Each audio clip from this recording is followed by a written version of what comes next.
आल्यानंतर त्यांच्यावर टीका करताना शिंदेंच्या शिवसेनेचे आमदार संजय गायकवाड यांची जीभ घसरली। मराठी भाषेच्या मुद्द्यावर बोलताना आणि ठाकरेंवर टीका करताना त्यांनी छत्रपती संभाजीराजे आणि शिवरायांबद्दल अपशब्द वापरले। संजय गायकवाड यांच्या या वक्तव्यानंतर वाद होण्याची शक्यता आहे। दरम्यान या वादग्रस्त वक्तव्यानंतर त्यांनी सारवासारव देखील केली। तुम्हाला जगामध्ये टिकायचं असेल तर सगळ्या भाषा अवगत आल्या पाहिजे। मग छत्रपती संभाजी महाराजांनी 16 भाषा शिकले, मग ते मूर्ख होते? छत्रपती शिवाजी महाराज बहुभाषिक होते। ताराराणी, येसुबाई, जिजाऊ मासाहेब या सगळ्यांनी अनेक भाषा शिकल्या, हिंदी भाषासह। मग ते लोक काय मूर्ख होते का?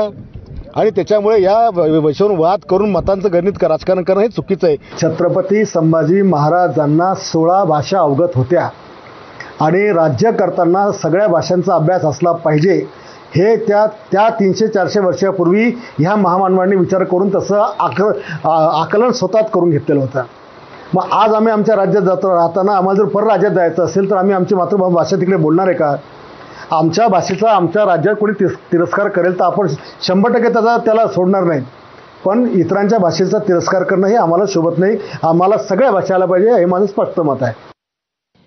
दरम्यान संजय गायकवाड यांनी केलेल्या टीकेनंतर विरोधकांनी त्यांना कसं लक्ष केलंय आपण पाहूया। हे त्यांचे आता जे तथाकथित पक्षप्रमुख आहेत ना, चोर गटाचे, ते त्यांच्यावर कारवाई करणार की नाही हे आता महाराष्ट्र पाहत आहे। कारण आम्ही पण हे सगळं ट्विटरवर पाहिलं, आपल्या बातम्यांमध्ये पाहिलं।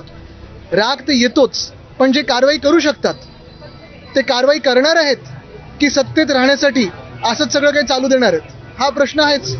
मला असं वाटते की संभाजी महाराजांचा आदर्श तर आम्हाला आहे, ते आमचे छत्रपतीच होते, पण शिवाजी महाराजांनी राजकोष सुद्धा मराठी भाषेतच केला होता, हे विसरलेत का ते? त्या काळात 16 भाषा अवगत करणं हे सुद्धा किती महत्वाचं होतं, ते छत्रपती संभाजी महाराजांनी केली होती। भाषा अवगत केल्या होत्या, त्याचं म्हणजे आम्हाला अभिमानच आहे। छत्रपती शिवरायांचं नाव घेऊन, जिजाऊंचं नाव घेऊन भाषेच्या याच्याने त्यांना मूर्ख होते का म्हणणं म्हणजे याच्या अकलेचे दिवाळे निघाले।